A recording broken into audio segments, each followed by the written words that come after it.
On a dit, ils ont changé de dispositif ces dernières semaines, ils avaient toujours joué à 3 derrière. Ici, ils sont dans une sorte de 4-3-3, mais qui ne tient pas spécialement la route. Oh, c'est superbement bien joué. S'il n'y a pas de hors-jeu, ce but il est magnifique. Mais alors là, franchement, il est exceptionnel, ce but en un temps. Un but en 4 temps, quelque part. Parce que franchement, ça part de qui? De Jan Vertonghen, oui, à la base. Parce que regardez, Vertonghen, qui est ballon. Dolberg, Stroikens, jamais hors-jeu. Non.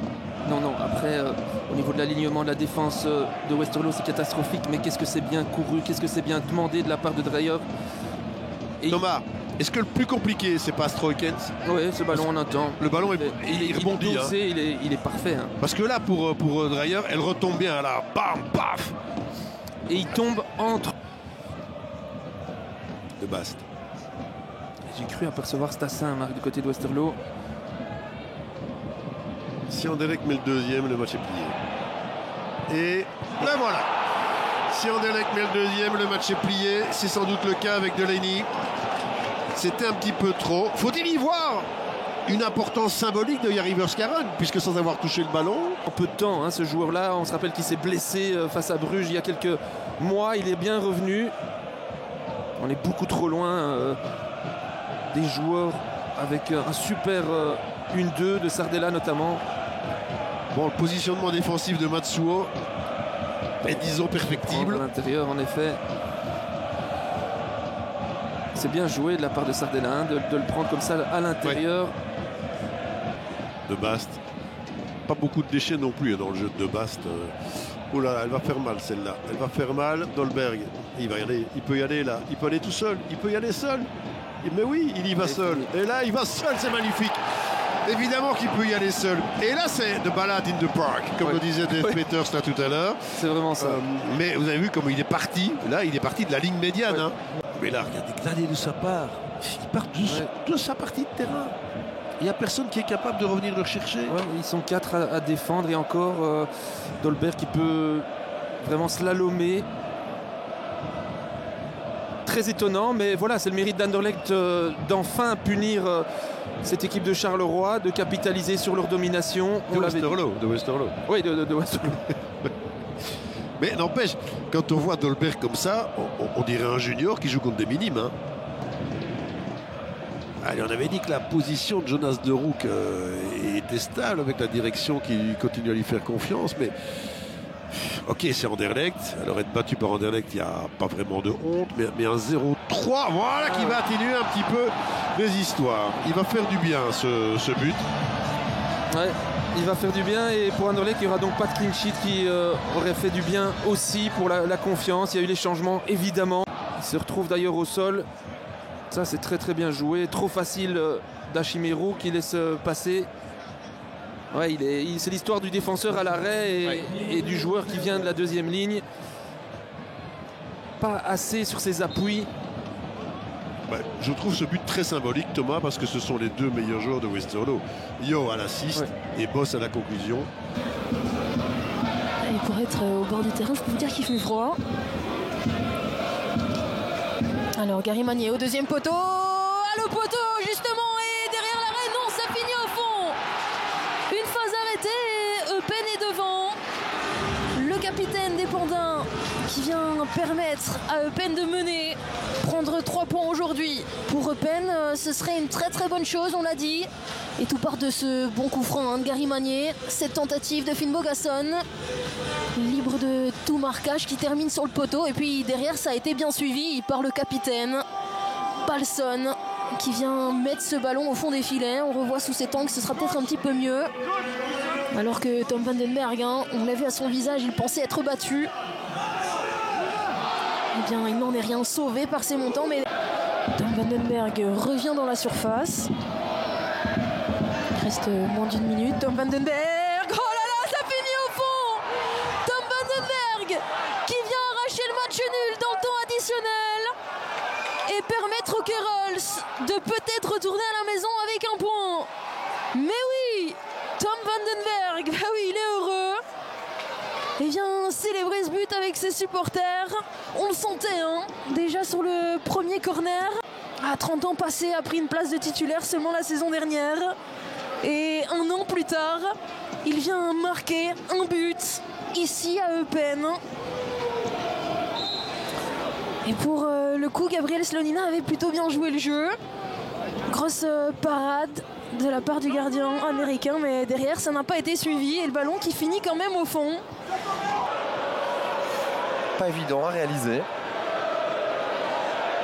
Mais on note donc cette situation. Balikwisha, entre-temps on est de l'autre côté, ça bute.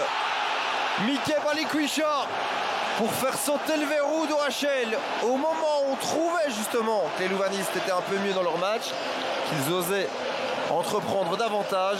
C'est Balikwisha qui fait un 0. On voit ça. À la base, il s'agissait d'une occasion pour les louvanistes. On s'est dépêché très clairement à Lanter avec Youssouf dans un premier temps qui donne à Balikwisha, Janssen pour l'assist et Balikwisha pour catapulter le ballon au fond des filets. 1-0. Et une grosse partie du boulot là accompli. Ça me paraît clair dans une situation comme celle-là. En tout cas, ils sont tellement près l'un de l'autre qu'à mon avis, on ne pourrait pas passer entre les deux. Et là, ça passe pour Fofana qui a un temps d'avance sur Munoz qui rentre dans la surface. C'est pas mal joué la part de Fofana. C'est une énorme occasion. Et c'est l'ouverture du score. Signé Tissoudali. Travail de Fofana. Conclusion Tissoudali. 0-1.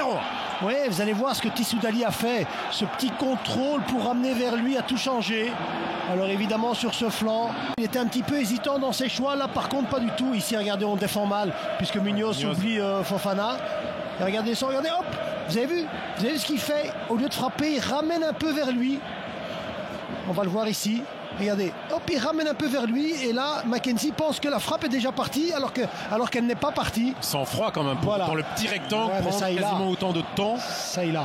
Ça, c'est parce qu'il est à un niveau, regardez, on va le voir ici. Regardez là. Il frappe pas, il la prend avec Mackenzie, il est là pour bloquer la frappe. Et il y a aussi le fait de faire cette petite pichenette là. Oui, après. Encore, parce que Van de Voort est au sol, pour le même prix, il lui tire dessus s'il veut juste faire un plat du pied. Comme c'est le Canous, donc pas mal de la tête. Bouf a peur. Alors El Canous, c'est pas mal donné. Ouais, il cherchait Munoz. Notamment Pencil pour le deuxième ballon. Rouf. Oh la pêche de balle et sort en buteur. Genk cherche son buteur, il y a un homme qui réalise le geste efficace, c'est celui choisi par Wouter Franken aujourd'hui, un partout. Ouais, exactement, Rouf qui fait une erreur dans sa sortie et je suis content pour Sor parce que à chaque fois il était présent sur les centres.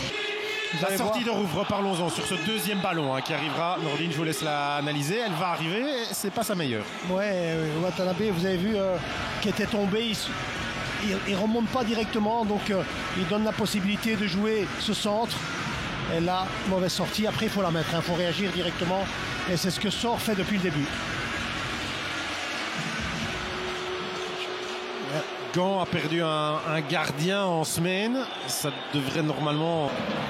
Techniquement, il y a quand même 3-4 joueurs où c'est très difficile de reprendre le ballon. Pencil vers Sor. Intéressant. Kandouski ne tient pas le coup. Sor est passé et Sor marque. Kandous réclame une faute qu'il n'obtiendra pas pour le moment. C'est un doublé pour Sor. Oh là là, Kandous qui se fait avoir, qui était bien positionné, j'allais dire, il fait une belle couverture dans l'axe. Est-ce qu'il y a faute ou pas? Regardez la belle passe. Là, Kandous rentre bien.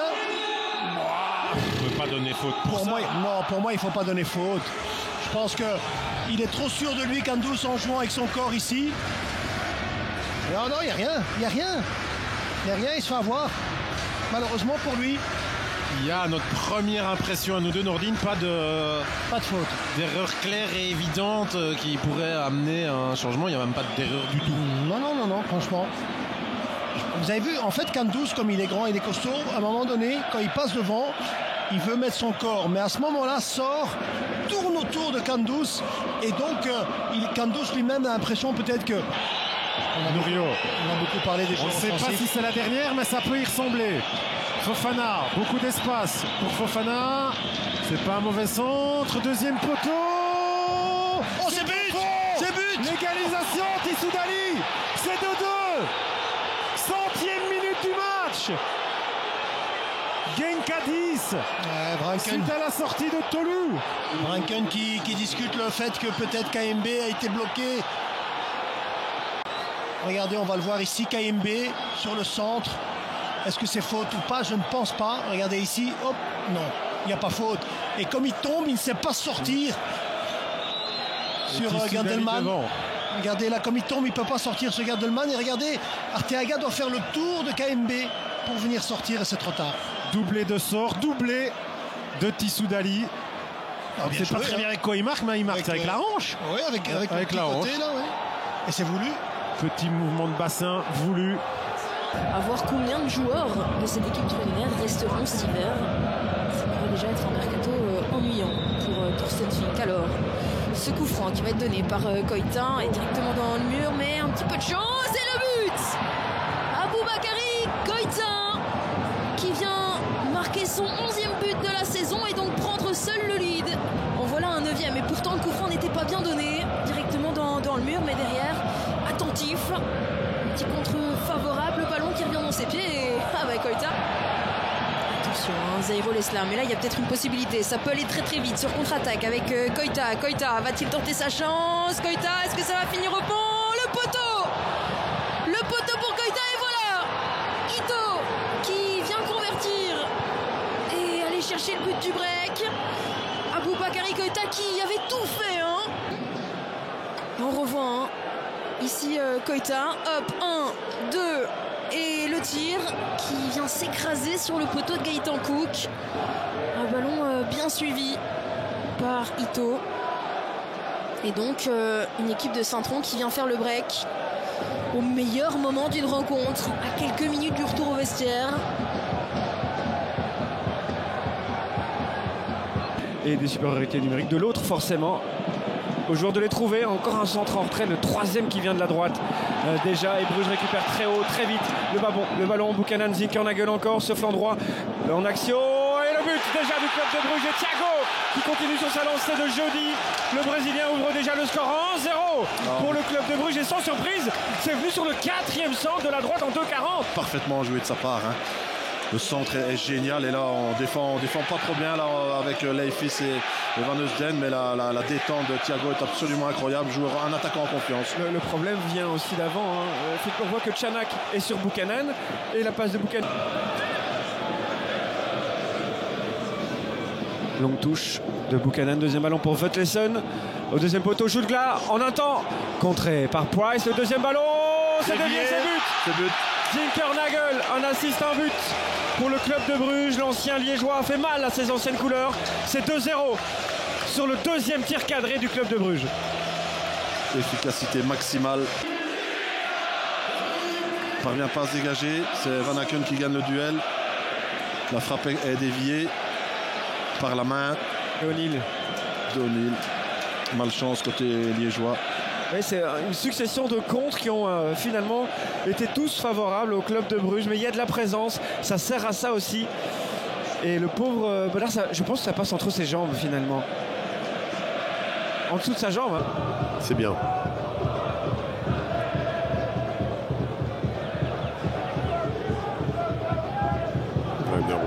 Revenu la Rasmussen, il n'y a pas de hors-jeu. Ah là il ne le reverra plus. Là il ne le reverra plus. Et voilà Amoura, magnifique.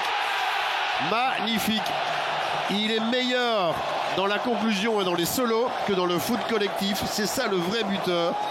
Mais quand je le vois comme cela avec Nilsson, il y a du Köhler-Radzinski là-dedans. Mais là, il a suffi de ce ballon. On en parlait des petits chips au-dessus de la défense. Le premier contrôle est bon.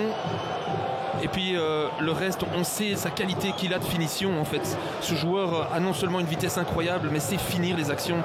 Et ça, c'est évidemment toute la différence avec des joueurs moyens. Toujours ces petits pas aussi, hein, pour se mettre, les derniers petits pas pour se mettre en position d'ouvrir son pied. Regardez bien, c'est hyper important, mais c'est hyper véloce. L'avant-dernière touche de balle, elle lui permet, regardez, tac, celle-là, elle lui permet...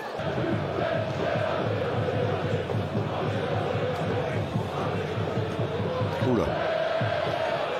Je ne sais pas s'il est hors jeu, mais ça va vite, ça va une vitesse. Elle est belle, allez, boum. Oh oui, c'est la poussa, et maintenant le but de Nilsson. Si à la base il n'est pas hors jeu, parce que c'est ça qu'il faudra voir. la position d'Amoura au départ de l'action. Un joueur hyper intelligent, on l'a dit. Alors est-ce qu'il est... Non, je crois pas. Il est pas au jeu. Je crois pas. Parce que sa course est très bonne. Oui. Un petit peu en diagonale comme ça. Et que dire de ce ballon? Super intelligent parce qu'il va vraiment chercher la 3e zone.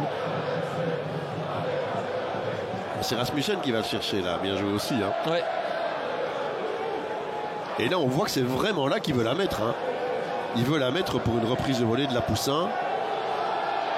Bah, il va tellement vite aussi Amoura que voilà, il sème le doute de par sa vélocité. Ça, c'est pas une mauvaise balle non plus celle-là. Forcément, elle était donnée par Siquet. Et ça, et quoi? Ouais, magnifique! Magnifique! C'était qui qui a fait ça? Ouais. Génial! Incroyable. Il est superbe. Incroyable. La réaction du cercle sur un ballon très très bien donné comme d'habitude par Siquet. On l'a dit, il est hyper complet comme attaquant. C'est ça. Non, c'est McAllister qui avait touché ce ballon dans un premier temps. Et l'assist est de Minda. Elle vient bien aussi. Hein. C'est Castro Montes qui est dans son dos. Non, c'est Machida et Burgess, mais ils parviennent pas. Il va tellement vite là, dans son enchaînement. Il fait ça tellement bien.